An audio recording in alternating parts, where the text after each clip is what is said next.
Hello, this is Gary from Our Paradise Farm, Bratt, Florida.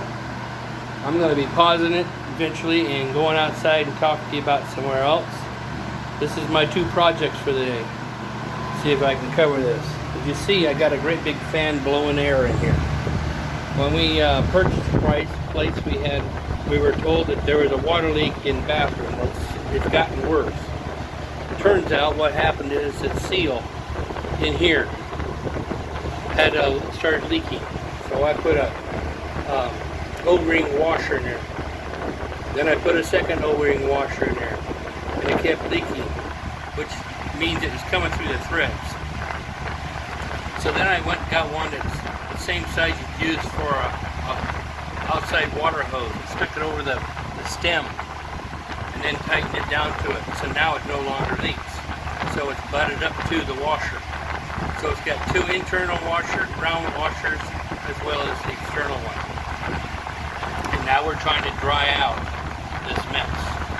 Yes, it had mold. Yes, it has a muck. We don't want to remodel yet. So this is sort of a band-aid. This is what my one project was for the morning. This was my morning project. My afternoon project is something else. I'm going to put you on pause. Okay, here we are outside. As you see, I've covered up the manholes for here and here. That's the force of air that the fan is blowing through the bottom of the trailer to dry it out. We had two water leaks. That was one of them.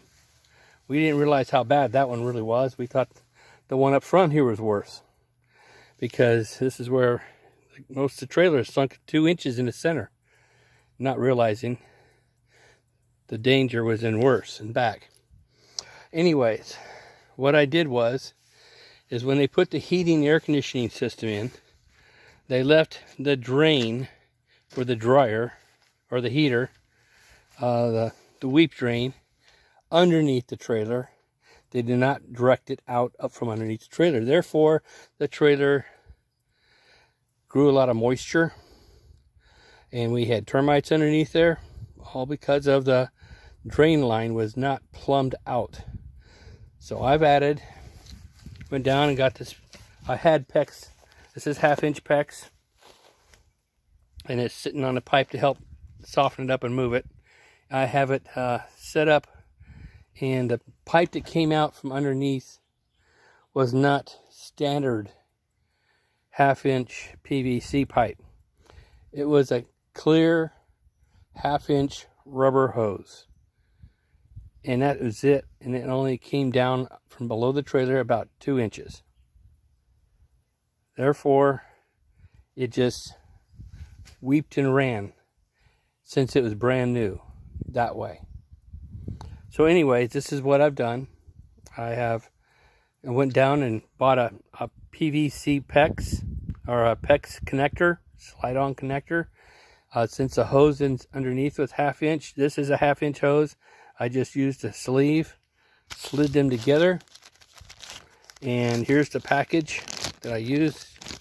I bought it from Ace here in Atmore, and as you see, it's 1/2-inch to 1/2-inch, and that's all I used. I put the two pieces together, and it stays. It's working. I'm waiting to see if it will actually drain and the hose soften up and take care of itself. Anyways, that's what we've done today. You have a great day. This is what day is this? I've already lost track of days. This is the 5th of October.